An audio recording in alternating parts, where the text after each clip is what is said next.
very warm welcome to our studio audience and our people who are watching online on all the platforms to our very first Fireside Chat session that is taking place at the 2025 inABLE Inclusive Africa Conference happening here in Nairobi, Kenya.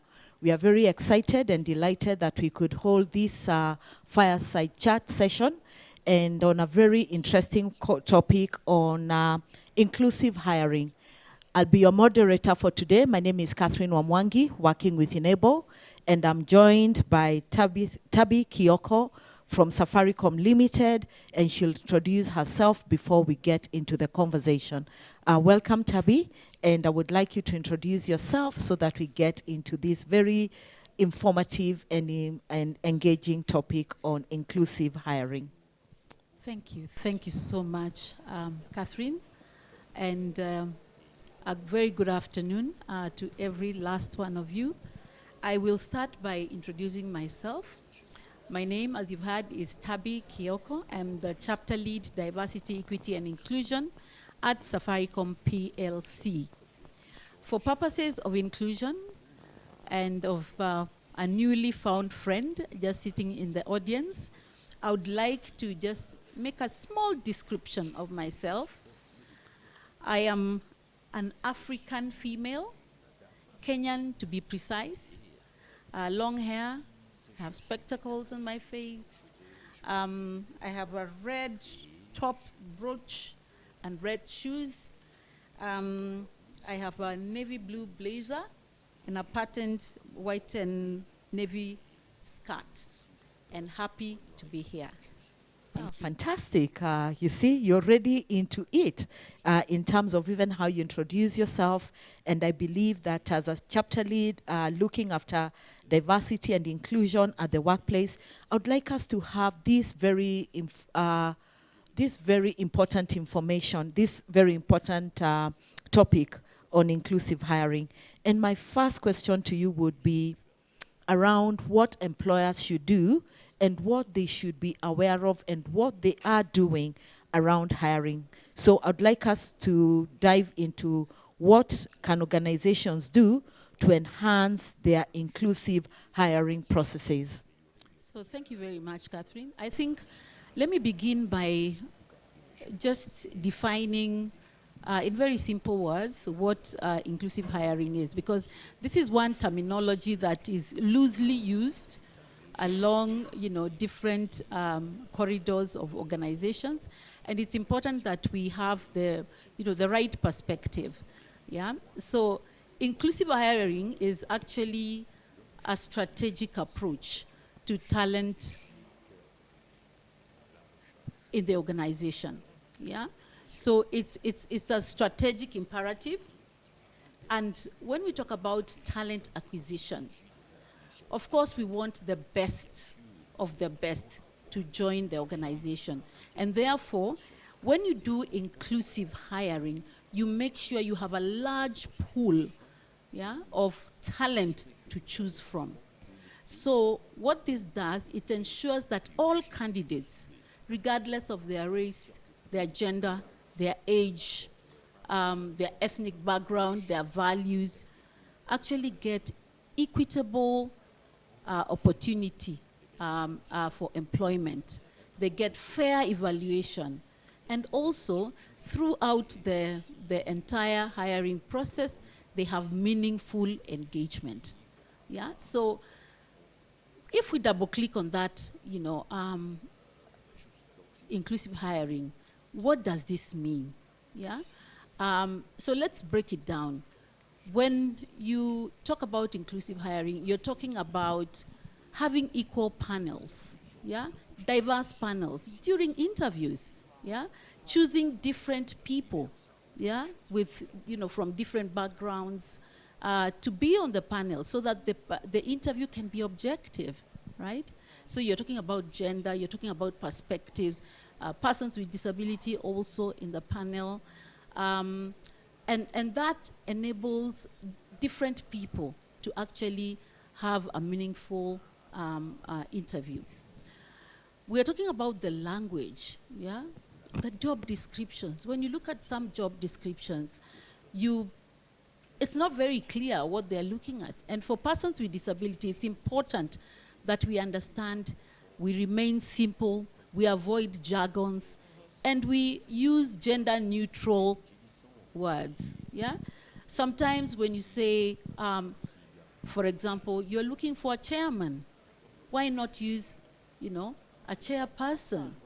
So that language goes a long way in actually either convincing people to stay away from applying for that job or applying, right? So it's important that we, even as we design our job descriptions, as we send out our adverts, we actually look at who is our audience, right? Because we don't want to leave people behind. We don't want to leave persons with disability behind. So we ensure that we have varied formats of content. We offer our candidates different interview channels so that they can choose what is comfortable for them. Yeah, so that is just one of the things that we should look at. We should also look at our systems. Are they accessible?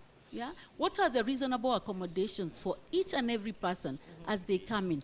And then make that provision of reasonable accommodation, a standard practice, other than an exception. Just ensure that a lot of training is done for hiring managers, for recruiters, because for sure we all have biases. And when you sit in front of candidates, your head is busy making shortcuts and making decisions. Even before the candidate speaks, you're already judging. You already have different perceptions of that person. So it's important that we are aware of the different biases that we carry so that we don't make decisions and filter out people who should have been in the job. Yeah. So maybe I can stop there. Yeah. Thank you. And what I hear you say is that remove the biases, and the employers should actually be very deliberate in terms of the hiring process, be more deliberate in terms of their EVP, and say exactly what it says. If we say we don't discriminate, then it should actually be put on the table in terms of how we approach it and how we do it. Okay, great.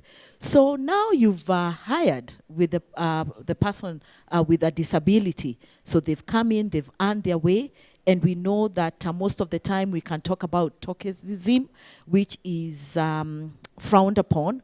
But what do you take, and what insights can you give us when I've actually now been hired? How do I really feel included at the workplace so that I can make a meaningful contribution to the business? Thank you. There's a lot of things that you can do, but let me just touch on a few because of time. Yeah. First, you have to align your inclusion agenda to your business strategy. Yeah? Because if you don't do that, then you won't get the leadership buy-in.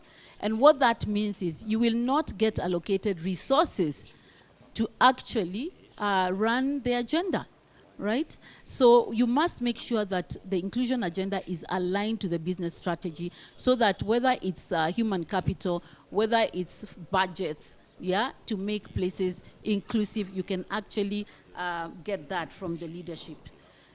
Another thing is creating that inclusive environment. And who creates that environment? It's you and me as colleagues, right? So training persons, training line managers, and training the rest of the staff is very, very important.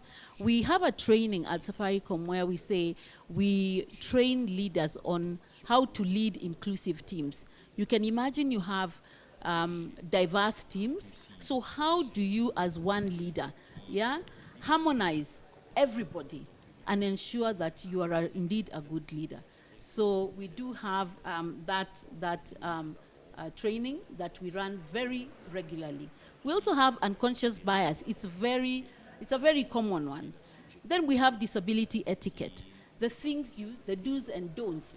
when you're engaging persons with disabilities. So we also ensure that the workplace is accessible, yeah? And what we've learned over time is ensure you build in accessibility right from the start. Otherwise, it becomes very messy, and persons with disabilities get a very bad experience as they wait for you to fix things. So if you're building something from scratch, just ensure you build in accessibility as much as possible so that something is usable. The spaces, the products and services, they are usable by all. Yeah? And then one fundamental thing is sustainability. Supporting persons with disability is not a one-time affair. Yeah? So you have to keep doing it. You have, it's a culture that you embed in the organization. So you continue supporting persons with disabilities, giving them what they need, providing that fair playing field by providing reasonable accommodation for their various assistive tech so that they can thrive and they feel respected, supported, and empowered in the organization. Thank you, Tabie. I hear thriving, I hear supported, and it's not a one-time occurrence. We really need to ensure that we're embedding it in all areas of the business. I'd also like us to talk about technology and how technology drives the process of me applying for a job. And as you can see at the 2025 Inclusive Africa, we are heavily talking about technology, leveraging on technology and how it's going to support people. So all these platforms that employers use to look for ideal candidates but can be a big hindrance to people with disabilities. So what is your take in terms of employers being more foresight and more agile in terms of putting up platforms so that people with disability can easily apply for jobs and not lose out on good opportunities? Yes, technology is a game changer. But I normally say it's a double-edged sword. So technology, if not properly designed, can actually reinforce barriers. Yeah? But if properly designed, it can open doors for persons with disabilities. For example, if you have information, critical information for persons with disability, or even it's a job portal, yeah? And there are opportunities on the portal, but it's not accessible. What have you done to that person? You've actually excluded them from accessing the necessary information that will, unlock opportunities for them. So technology plays a very key role in terms of, opening opportunities. But then, as I said, it can also be a blocker. Yeah, it can also be, reinforce certain barriers. And when you look at even, literacy levels, yeah, so you find that for people who are not very literate, yeah, then technology becomes a barrier for them. Yeah? So we have to look at everything in moderation. But technology makes things, easier for everyone. But for persons with disabilities, it makes things possible. Yeah? When you think about, how many children are now able to go to school, how many visually impaired children are able to access university, opportunities, it is because of technology. It's because now they can actually read, they can actually do their exams, yeah, and do everything else another student does. So it is through this, the power of technology, that we are able to transform the lives of persons with disability, and indeed the lives of all of us. Thank you. Our time is far much spent, and I am very delighted to hear that one of the things that we need to be aware of is inclusive hiring does not just start from the time we think that we have a position in the organization is looking through all the facets, from how the job description will be positioned in the market, what kind of tools that we are going to use, then coming in, the interview process, the experience that the person living with disability has, into how I am going to be accommodated at the workplace. I think culture plays a key role, and removing all those biasness is a big criteria for us to be able to do so. So as we finish our first fireside chat, what is your clarion call to employers to be able to ensure that they have inclusive hiring at the workplace? I would like to say that,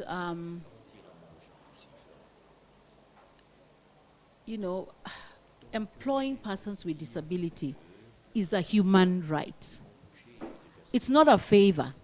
It's a human right, and more so, it's the right thing to do.